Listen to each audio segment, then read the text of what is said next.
Hello दोस्तों, आप सब कैसे हैं? उम्मीद करते हैं आप सब अच्छे होंगे। आज मैं सुनाने जा रही हूँ प्यार भरा अनोखी कहानी। कहानी है भूतिया चुड़ैल की कहानी।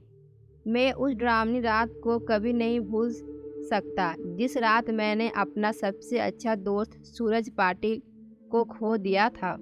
सूरज और मैं बचपन से ही एक दूसरे के साथ थे। सूरज मेरा दोस्त कम और भाई ज़्यादा था। 10वीं कक्षा के बाद हम दोनों ने लातूर के एक प्रतिष्ठित कॉलेज में प्रवेश लिया। हमारे लिए लातूर शहर अनजान था, पर कुछ ही दिनों में हम उस शहर का चप्पा चप्पा जान गए थे, क्योंकि सूरज और मैं पूरे दिन गांव में बाइक से घुमा करते थे। हम दोनों रोज़ रोज़ उसी शहर में घूमकर बोर हो चुके थे, इसीलिए एक रात हमने लॉन्ग ड्राइव पर जाने का फैसला किया। हमने कामी गांव के एक जंगल में जाने का प्लान बनाया। हम कामी गांव के जंगल में कभी नहीं गए थे, पर हमने सिर्फ इतना सुना था कि कामी गांव का जंगल सिर्फ नाम का जंगल है, क्योंकि वो हरे भरे पेड़ों के सिवा कुछ नहीं था। क्योंकि उस जंगल में जो भी जंगली जानवर थे वह शिकार के कारण ख़त्म हो चुके थे। इसीलिए रात में लॉन्ग ड्राइव पर जाने के लिए वह जंगल बिल्कुल सुरक्षित था। और उसी रात पूर्णमासी की रात भी थी। मौसम भी अच्छा था, इसीलिए मैं सूरज के साथ कामी गांव के जंगल में जाने के लिए राज़ी हो गया। मैं उस सूरज, अरे भाई कुछ अशुभ नहीं होता, बस ये अंधविश्वास है, यहाँ खड़े रहो और चुपचाप नज़ारा देखो। तभी मैंने सूरज से कुछ दूर पुल के पास एक औरत को खड़े देखा। दूर से तो वो दिखने में सुंदर लग रही थी, पर वो पुल के नीचे नदी में झांक रही थी। उसकी तरफ देख ही रहा था कि इतने में वो औरत पुल के ऊपर चढ़ गई। मैं सूरज अपने पीछे देखा, वो औरत क्या कर रही है। सूरज ने पीछे मुड़कर देखा, वह औरत अभी भी पुल के रेलिंग के ऊपर चढ़कर नदी में देख रही थी। सूरज भाई, वो खुदकुशी करने की कोशिश कर रही है। सूरज ने मुझसे कहा। खुदकुशी यह शब्द सुनकर मेरे हाथ पैर कांपने लगे, क्योंकि जब मैं एक बच्चा था तब मेरे दादाजी ने खुद को फांसी लगाकर खुदकुशी कर ली थी, और वो मैं ही था जो उन्हें पहली बार फांसी पर लटकते हुए देखा था।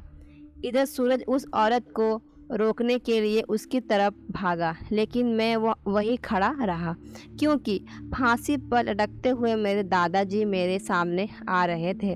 सूरज तेजी से चिल्लाया, अरे चाची, क्या कर रही हो? उतरो, वहाँ से गिर जाओगी। सूरज की आवाज़ सुनकर मैं होश में आया।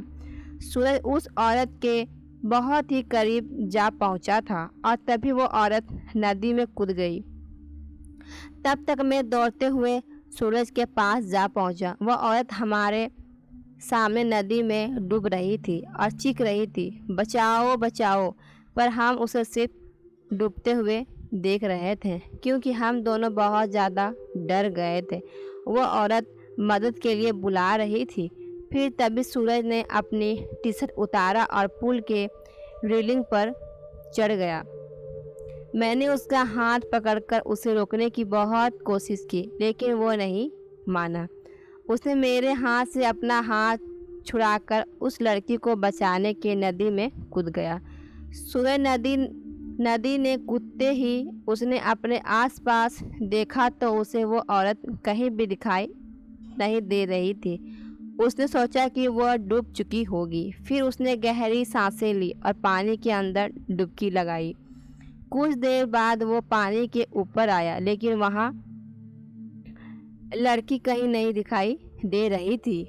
मैंने आंखें बंद करके भगवान से प्रार्थना के लिए की। जब मैंने आंखें खोली तो मेरे बगल में ही पुल की रेलिंग पर वही औरत बैठी थी जो कुछ देर पहले नदी में कूद गई थी।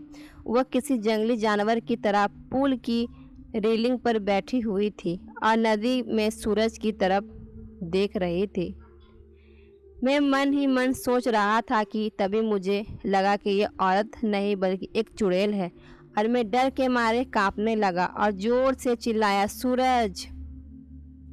तभी वो चुड़ैल ने मेरे तरफ देखा और वो जैसे ही देखा मेरा सिर से पैर तक कांपने लगा। उसका चेहरा काला और आंखें पीली थी, माथे पर बड़ा सा कुमकुम था और नाक में बड़ी सी नथिया। उसके नुकीले दांत उसके मुंह से बाहर निकले हुए थे और उसके नाखून जंगली जानवर की तरह लंबे और नुकीले थे। चुड़ैल, क्या हुआ, मुझे ढूंढ रहे हो? हंसते हुए बोली। सूरज पानी की सतह से हमें देख रहा था। उसे भी पता चल चुका था कि यह कोई औरत नहीं बल्कि यह एक चुड़ैल है।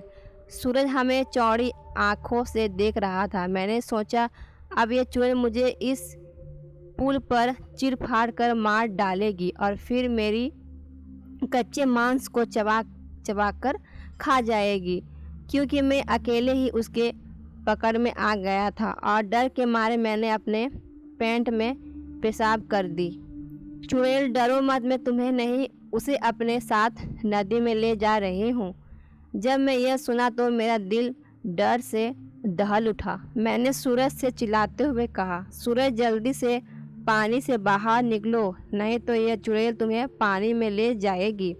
सूरज पूरी तरह से डर गया था। उसके हाथ पैर सुन्न हो गए थे और एहसास हो गया था कि वो नदी में से बाहर नहीं निकल पाएगा, क्योंकि वो नदी के बीचों बीच था। चुड़ैल मेरी तरफ देखकर मुस्कुराई और फिर नदी में छलांग लगा दी। सूरज आखिरी बार चिल्लाया और चुड़ैल उसे पानी में अपने साथ ले गई। कुछ देर बाद पानी में से बुलबुले निकलते रहे और कुछ देर बाद वो भी बंद हो गए। मैं आंखें फाड़ फाड़ कर नदी में देख रहा था और सूरज को पुकारता रहा और इतने में नदी के पानी में खून दिखाई दिया। मेरी आंखों में आंसू आ गए और मैं समझ गया कि उस चुड़ैल ने सूरज को मार दिया है। मैं वह सदमा बर्दाश्त नहीं कर सका। मेरी आंखों के सामने अचानक अंधेरा सा छा गया और मैं उसी जगह पर बेहोश हो गया। जब मुझे होश आया तब सुबह हो चुकी थी। मैं 4-5 लोगों से घिरा हुआ था। पुल पर काफ़ी सारे लोगों की भीड़ जमी हुई थी। लोग पुल के नीचे झांक कर देख रहे थे। मैं उठा और दौड़कर पुल के पास गया और देखा पानी में नदी किनारे सूरज की लाश तैर रही थी। उस चुड़ैल ने बड़े ही बेदर्दी से सूरज के सीने से दिल निकाल लिया था। मेरा सबसे अच्छा दोस्त मुझे छोड़कर चला गया था। उस दिन मुझे कामी गांव के लोगों से पता चला कि उस नदी के 100 साल पहले से किसी चुड़ैल का वास था। असल में हुआ यह था कि अंग्रेज़ों के ज़माने में एक अंग्रेज़ अफसर ने सुंदरा नाम के एक औरत का बलात्कार किया था। यह बात आसपास के हर गांव में फैल गई थी। इसी कारण सुंदरा से गांव की कोई भी औरत बात नहीं करती थी, क्योंकि सब लोग कहते थे कि उसकी पवित्रता नष्ट हो चुकी है।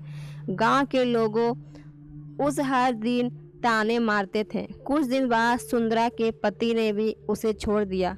तब सुंदरा अपने घर चली आई। कामी गांव ही उसका मायके था, लेकिन वहाँ भी उसे बहुत सारी बेइज्जती झेलनी पड़ी।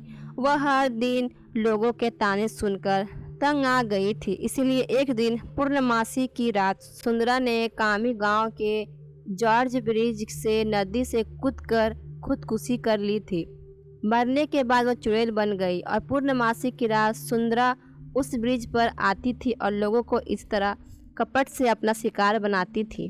कामी गांव के कुछ बुजुर्ग लोग ये भी कहते हैं कि 100 पुरुषों या लड़कों का दिल खाने के बाद वो चुड़ैल फिर से एक सुंदर औरत बनने वाली थी। इसीलिए वो सिर्फ पुरुषों और लड़कों को अपना शिकार बनाती थी और उसका दिल कच्चा चबा जाती थी।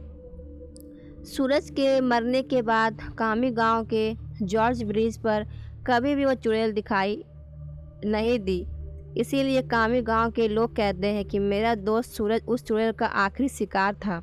और उसके बाद वो फिर से जिंदा और सुंदर स्त्री बन गई और अभी वो किसी आदमी के साथ सामान्य जीवन जी रही होगी।